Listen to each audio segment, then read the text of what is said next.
امن کو قائم کر دیا، اسی طرح پر جیسے خدا تعالیٰ نے فرمایا اور وعدہ کیا تھا کہ میں سچے خلیفہ پر امن کو قائم کروں گا۔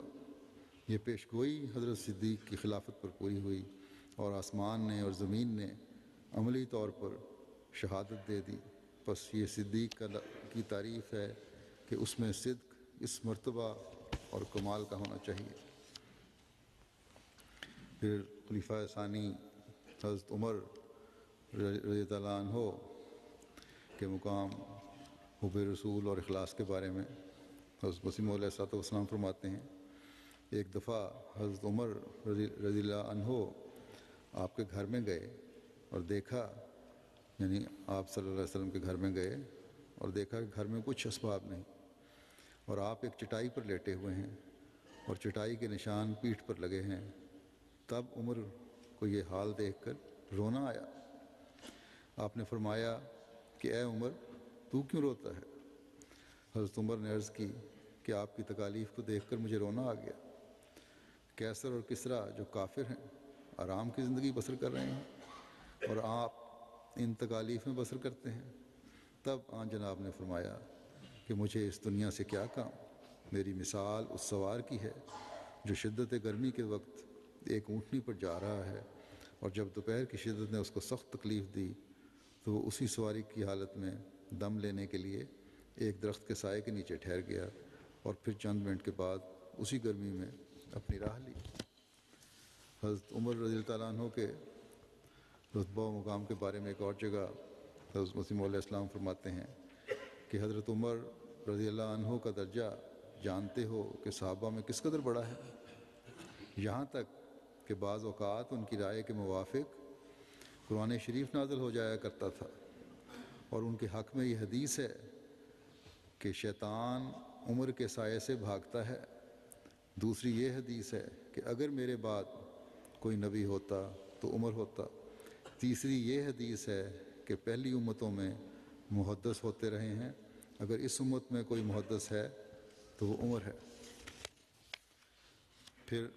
حضرت مسیح موعود علیہ السلام حضرت عمر رضی اللہ عنہ کے متعلق فرماتے ہیں کہ بعض واقعات پیش گوئیوں کے جن کا ایک ہی دفعہ ظاہر ہونا امید رکھا گیا ہے وہ تدریجاً ظاہر ہوں یا کسی اور شخص کے واسطے سے ظاہر ہوں، جیسا کہ ہمارے نبی صلی اللہ علیہ وسلم کی یہ پیش گوئی کہ کیسر و کسریٰ کے خزانوں کی کنجیاں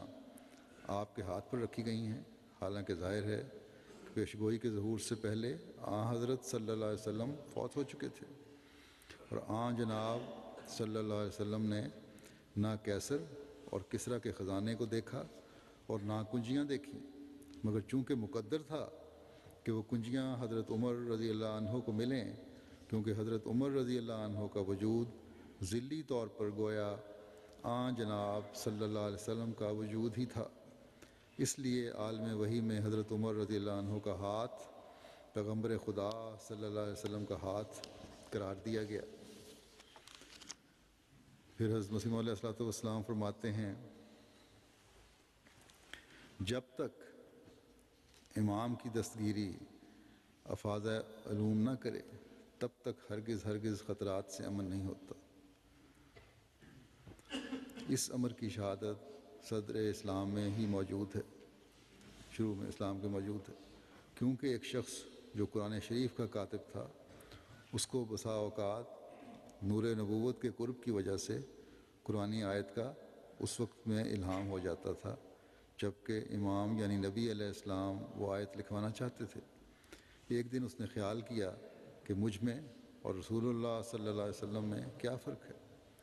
مجھے بھی الہام ہوتا ہے۔ اس خیال سے وہ ہلاک کیا گیا، اور لکھا ہے کہ قبر نے بھی اس کو باہر پھینک دیا، فوت ہوا دفنایا گیا تو قبر نے بھی باہر پھینک دیا، جیسا کہ بلم ہلاک کیا گیا، اس کو بھی یہی زوم تھا اپنی نیکی کا اور وہی کا۔ لیکن فرماتے ہیں مگر عمر رضی اللہ عنہ کو بھی الہام ہوتا تھا، انہوں نے اپنے تئیں کچھ چیز نہ سمجھا، اور امامت حقہ جو آسمان کے خدا نے زمین پر قائم کی تھی اس کا شریک بننا نہ چاہا، بلکہ ادنا چاکر اور غلام اپنے تئیں قرار دیا، اس لیے خدا کے فضل نے ان کو نائب امامت حقہ بنا دیا، آن وسلم کے مقابلے پہ اپنے آپ کو حقیر سمجھا، تو اللہ تعالیٰ نے احسان کرتے ہوئے، فضل کرتے ہوئے پھر ان کو خلیفہ بنا دیا جو نبی کا نائب ہے۔